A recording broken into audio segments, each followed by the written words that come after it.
Assalomu alaykum, hurmatli tomoshabinlar. Bugun juda muhim va dolzarb mavzu haqida gaplashamiz. Agar siz nafaqaxo'r bo'lsangiz yoki oilangizda nafaqa oladiganlar bo'lsa, bu video aynan siz uchun. So'nggi paytlarda pensiya tizimida juda katta o'zgarishlar yuz berdi va bu o'zgarishlar ko'pchilikni chalkashtirib yubordi. Endi nima qilish mumkin, nima mumkin emas? Ko'pchilikning xayolida nima mumkin emas? Ko'pchilikning xayolida savollar charx uradi. Pensiyamni yo'qotib qo'ymaymanmi? Ishlasam bo'ladimi? Qandaydir yangi talablar paydo bo'ldimi? Xavotirlanmang, bugun barcha savollaringizga aniq va tushunarli javob beraman. Bu ma'lumotlar hayotingizda juda muhim rol o'ynashi mumkin. Shuning uchun diqqat bilan tinglang. Hozirdayoq kanalimizga obuna bo'lishni va ushbu videoga like bosishni unutmang. Chunki bu ma'lumotlar barchamiz uchun foydali bo'ladi. Pensiya tizimidagi yangilanishlar ko'pchilikni sarosimaga solganini bilaman. Keling, avval qanday edi va endi nima o'zgardi? Shu haqida chuqurroq tushunib olaylik. An'anaviy pensiya tizimimizda uzoq yillar davomida ko'pincha pensiya oluvchilarning ish faoliyati yoki qo'shimcha daromadlari yetarlicha nazorat qilinmasdi. Pensiya tizimining falsafasi ko'proq shunga asoslanganki, inson yoshi o'tib mehnat faoliyatini yakunlaganda davlat uning hayot kechirishi uchun minimal darajada ta'minot berishi kerak. Shuning uchun ko'pchilik nafaqa olib turib ham norasmiy ravishda ishlashda davom etar. Ba'zan esa bu holat qonunchilik bilan to'liq tartibga solinmaganligi sababli pensiya miqdoriga to'g'ridan-to'g'ri ta'sir qilmasdi. Ba'zi hollarda hatto rasmiy ishga joylashgan pensionerlar ham pensiyasini to'liq olishda davom etar edi. Chunki eski tizim shunday ishlashga mo'ljallangan edi. Ish haqi bir narsa, pensiya esa boshqa. Bu holat bir tomondan pensionerlarga qo'shimcha daromad topish imkonini bersa-da, ijtimoiy adolatsizlik hissini keltirib chiqarar va davlat budjetiga ma'lum bir yuk bo'lardi. Chunki pensiya fondining resurslari cheklangan. Ya'ni ko'p hollarda siz nafaqa olib turib ham ishlashingiz mumkin edi va bu pensiya miqdoriga to'g'ridan-to'g'ri ta'sir qilmasdi. Asosiysi davlatga soliq to'lashingiz kerak edi, ammo ba'zida bu ham nazoratdan chetda qolar edi. Endi esa vaziyat tubdan o'zgardi. Davlat pensiya tizimida qator islohotlar amalga oshirdi. Ayniqsa pensionerlarning mehnat faoliyati va boshqa daromadlarni hisobga olishga doir yangi qoidalar joriy etildi. Bu islohotlarning asosiy maqsadi pensiya to'lovlarining shaffofligini oshirish, mavjud resurslarni adolatli taqsimlash va yashirin iqtisodiyotga qarshi kurashish. Shu sababli endilikda har bir nafaqaxo'r o'zining mehnat faoliyati va daromadlari haqida to'liq va aniq ma'lumot berishi shart. Bu degani, men shunchaki ishlayapman, pensiyamga tegishmaydi degan tushuncha endilikda o'z kuchini yo'qotadi. Asosiy o'zgarish shundaki, endilikda pensionerlarning rasmiy mehnat faoliyati va ba'zi turdagi daromadlari pensiya miqdoriga bevosita ta'sir qiladigan bo'ldi. Bu ayniqsa ma'lum bir daromad chegarasidan oshib ketgan hollarda pensiyaning qayta hisoblanishi yoki to'xtatilishi mumkinligini anglatadi.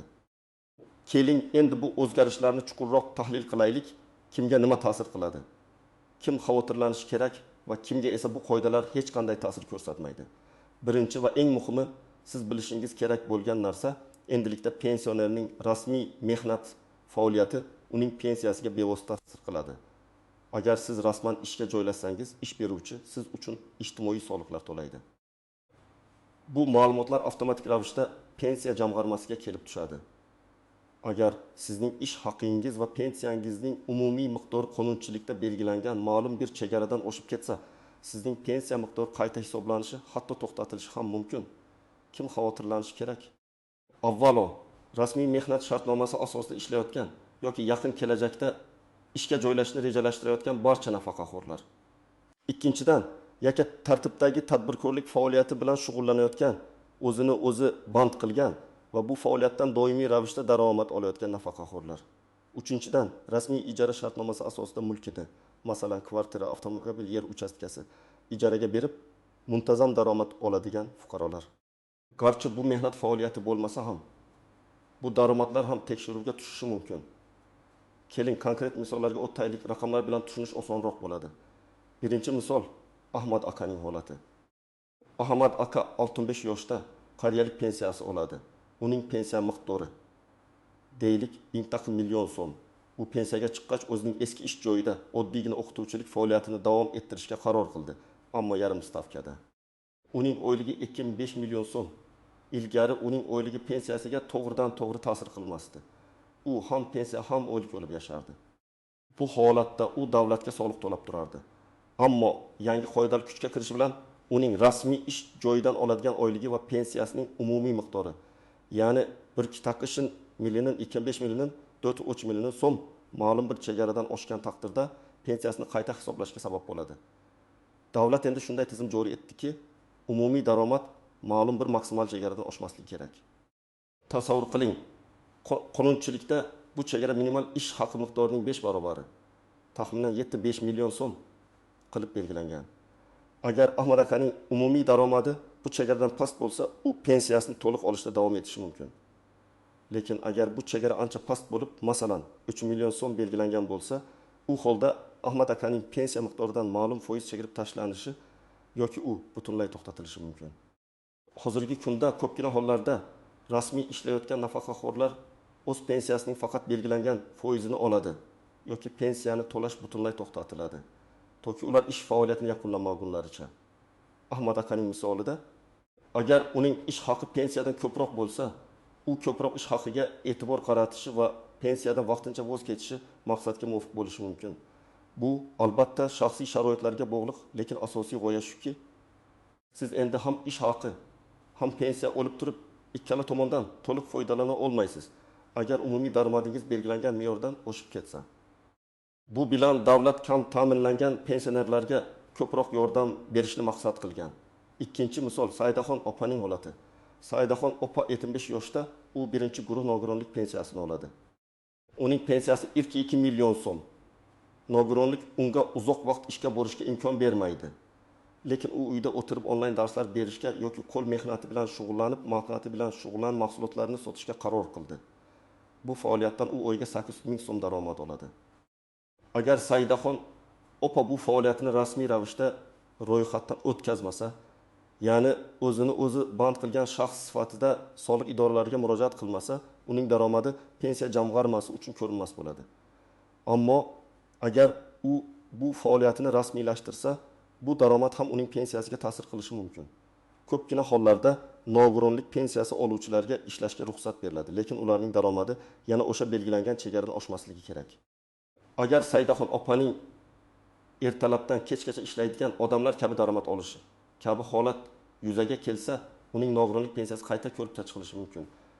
Biroq ko'pgina davlatlarda nogironligi bo'lgan shaxslarni mehnat faoliyatiga jalb qilish rag'batlantiriladi va ularga nisbatan imtiyozli shartlar qo'llaniladi. Shuning uchun Saidaxon opaga o'xshaganlarga ko'pincha pensiyasiga ta'sir qilmaydigan ko'p ishlarga ruxsat beriladi. Eng muhimi, u o'z faoliyatini qanday rasmiylashtirgani va pensiya jamg'armasini xabardor qilganligi. Uchinchi misol, Valijon amakining holati. Valijon amaki 70 yoshda u ham qariyalik pensiyasi oladi, 7 million so'm. Uning Toshkentda o'ziga tegishli 2 ta xonadon bor. Ulardan birini oyga 3 million so'mga rasmiy ravishda ijaraga bergan. Ilgari bu daromad uning pensiyasiga ta'sir qilmasdi. U faqat ijara daromadidan soliq to'lardi. Endi esa ijara shartnomasi rasmiy bo'lganligi sababli uning ijara daromadi ham hisobga olinadi. Natijada Valijon amakining umumiy oylik daromadi pensiya luks ijara 7 million, 7 million so'mga teng bo'ladi. Bu daromad ham yuqorida aytilgan chegaradan oshib ketsa, uning pensiyasi qayta ko'rib chiqilishi yoki to'xtatilishi mumkin. Ya'ni endi nafaqat mehnat faoliyatidan olingan daromad, balki boshqa turdagi rasmiy daromadlar ham nazorat qilinadi. Kim xavotirlanishi shart emas. Pensiya olib turib, hech qanday rasmiy ish joyiga ega bo'lmaganlar, daromadga ega bo'lmagan, faqatgina pensiya hisobiga yashayotgan fuqarolar. Ba'zi turdagi norasmiy, epizodik yoki kichik miqdordagi daromadga ega bo'lganlar. Masalan, qo'shniga bir martalik yordam berish evaziga olingan pul do'stingizga yordam berib olingan kichik miqdor. Ammo bu norasmiy daromadlar doimiy va katta hajmdagi bo'lmasligi kerak. Aks holda ular ham e'tiborga olinishi mumkin. Oila a'zolaridan olinadigan moddiy yordam yoki sovg'alar. Bu turdagi daromadlar odatda pensiyaga ta'sir qilmaydi. Chunki ular mehnat faoliyatidan olingan daromad hisoblanmaydi va soliqqa tortilmaydi. Endi esa eng muhim qism istisnolar, qoidalar ostidagi tuzoqlar va noaniq jihatlar haqida gaplashamiz. Birinchidan, har doim ham daromad pensiyaning to'xtatilishiga olib kelmaydi. Ba'zi hollarda pensiya miqdori faqatgina qayta hisoblanadi, ya'ni kamayadi. Bu odatda sizning umumiy daromadingiz belgilangan chegaradan ozgina oshib ketganda sodir bo'ladi. Misol uchun, agar chegara 3 million so'm bo'lsa va siz 2 million so'm daromad olsangiz, pensiya to'liq to'xtatilmasligi, balki ma'lum bir miqdorga qisqartirilishi mumkin. Bu shaxsiy holatlaringiz va qonunchilikda belgilangan aniq formalarga bog'liq. Ikkinchidan, o'zini o'zi band qilgan shaxslar uchun o'ziga xos qoidalar mavjud. Ko'pgina mamlakatlarda o'zini o'zi band qilgan fuqarolarga nisbatan imtiyozli soliq rejimlari va ijtimoiy to'lovlar belgilangan.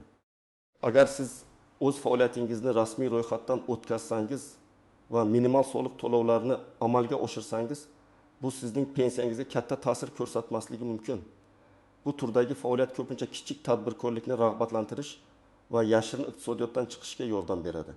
Ammo bu ham baribir pensiya jamg'armasiga ma'lumot sifatida boradi va ular buni hisobga olishadi. Shu sababli, agar siz o'zini o'zi band qilgan bo'lsangiz, albatta pensiya jamg'armasiga murojaat qilib, aniq qoidalarni so'rab olishingiz shart. Uchinchidan, ba'zi turdagi pensiyalar uchun istisnolar bo'lishi mumkin. Masalan, harbiy pensiya oluvchilar yoki davlat xizmatida ishlagan shaxslarning pensiyalari boshqa qoidalarga asosan hisoblanishi mumkin. Ular uchun ko'pincha alohida qonunlar va me'yoriy hujjatlar mavjud. Shuningdek, boquvchisini yo'qotganlik pensiyasi oluvchilarning ishlashiga nisbatan ham alohida yondashuv bo'lishi mumkin. Chunki bu pensiya himoyaga muhtoj shaxslarga yordam berishga qaratilgan. Har bir pensiya turining o'ziga xos jihatlari bor. Shuning uchun umumiy qoidalar har doim ham universal emas. To'rtinchidan, norasmiy daromadlar bilan bog'liq xavflar. Agar siz rasmiy ishga joylashmasdan, biroq doimiy va katta miqdorda daromad olsangiz va bu haqda pensiya jamg'armasini xabardor qilmasangiz, bu qonunbuzarlik hisoblanadi. Davlat organlari, xususan soliq idoralari va pensiya jamg'armasi turli ma'lumotlar bazalarini taqqoslash orqali holatlarni aniqlashi mumkin. Masalan, bank kartangizga muntazam ravishda katta summalar kelib tushishi yoki ijtimoiy tarmoqlardagi faoliyatingizdan, masalan, blogerlik, onlayn savdo, daromad topishingiz kuzatilishi mumkin. Agar shunday holat aniqlansa, siz nafaqat o'sha davr uchun ortiqcha to'langan pensiya summasini qaytarishingiz shart bo'ladi, balki ma'muriy javobgarlikka ham tortilishingiz mumkin. Bu juda jiddiy oqibatlarga olib kelishi mumkin. Shuning uchun shaffoflikka rioya qilish muhim. Endi esa, aziz tomoshabinlar, bu yangi qoidalar doirasida qanday harakat qilish kerakligi haqida amaliy maslahatlar beraman. Birinchi qadam, pensiya jamg'armasiga murojaat qiling. Agar siz ishga joylashishni rejalashtirayotgan bo'lsangiz yoki allaqachon ishlayotgan bo'lsangiz, birinchi navbatda yashash joyingizdagi pensiya jamg'armasi bo'limiga borishingiz va maslahat olishingiz shart. Bu eng to'g'ri yo'l. U yerda sizga sizning shaxsiy holatingizga mos keladigan aniq ma'lumotlarni berishadi. Ularga sizning pensiya turi, ish haqingiz miqdori agar mavjud bo'lsa va boshqa daromadlaringiz haqida to'liq ma'lumot bering. Ikkinchi qadam, rasmiy mehnat shartnomasini tushuning. Agar siz ishga joylashayotgan bo'lsangiz, ish beruvchingiz bilan tuziladigan mehnat shartnomasining shartlarini diqqat bilan o'rganing. Rasmiy ish joyidan olinadigan daromadlar avtomatik ravishda pensiya jamg'armasiga yetkaziladi. Ishga kirishdan oldin ish beruvchingiz bilan pensiya to'lovlariga ta'sir qilmaslik uchun qanday variantlar borligini muhokama qiling. Ba'zan yarim stavka yoki ma'lum bir soatdan oshmaydigan ishlarda pensiya to'lovi to'xtatilmaydi. Bu muolaja har bir holatda individual ko'rib chiqiladi. Uchinchi qadam, o'zini o'zi band qilishni rasmiylashtirish. Agar siz qo'shimcha daromad topish uchun o'zini o'zi band qilgan shaxs sifatida ishlashni rejalashtirayotgan bo'lsangiz, soliq idoralarida ro'yxatdan o'tishingiz shart. Bu sizga qonuniy asosda ishlash imkonini beradi va pensiya to'lovlariga nisbatan yanada aniqroq qoidalarni qo'llashga yordam beradi. Ro'yxatdan o'tish jarayoni hozirda juda soddalashtirilgan. To'rtinchi qadam, daromadlarni shaffof eting. Agar siz ijara, dividendlar yoki boshqa turdagi rasmiy daromad olsangiz, ularni doimiy ravishda soliq idoralariga deklaratsiya qiling. Bu ma'lumotlar ham o'z navbatida pensiya jamg'armasiga yetib borishi mumkin. Shaffoflik bu kelajakda yuzaga kelishi mumkin bo'lgan muammolarning oldini olishning eng yaxshi usuli. 5-qadam, hujjatlarni to'plang. Pensiya jamg'armasiga murojaat qilganingizda sizga pasport, pensiya guvohnomasi, mehnat daftarchasi agar mavjud bo'lsa, ish joyidan ma'lumotnoma agar ishlayotgan bo'lsangiz va boshqa daromadlarni tasdiqlovchi hujjatlar kerak bo'ladi. Ularning to'liq ro'yxatini pensiya jamg'armasidan oldindan bilib oling. Xulosa qilib aytganda, aziz do'stlar, bugungi kunda pensiya tizimida yuz bergan o'zgarishlar barchamizdan yanada e'tiborli bo'lishni talab qiladi. Eng muhimi bu ma'lumotlarni yashirmaslik, shaffoflikka rioya qilish va har qanday shubha yoki savol tug'ilganda vakolatli organlarga murojaat qilishdir. Sizning pensiyangiz bu sizning uzoq yillik mehnatingiz natijasi va davlat sizga uni kafolatlashga harakat qilmoqda, ammo yangi sharoitlarda ma'lum qoidalar doirasida. Endi nima mumkin va nima mumkin emasligini bilgan holda siz o'zingizning moliyaviy barqarorligingizni himoya qilishingiz mumkin.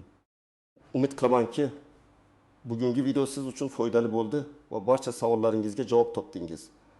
Agar sizda hali ham savollar bo'lsa, izohlarda yozib qoldiring. Men ularga javob berishga harakat qilaman. Ushbu videoga like bosishni va kanalimizga obuna bo'lishni unutmang. Zero bunday muhim ma'lumotlar barchamizga kerak. Salomat bo'ling.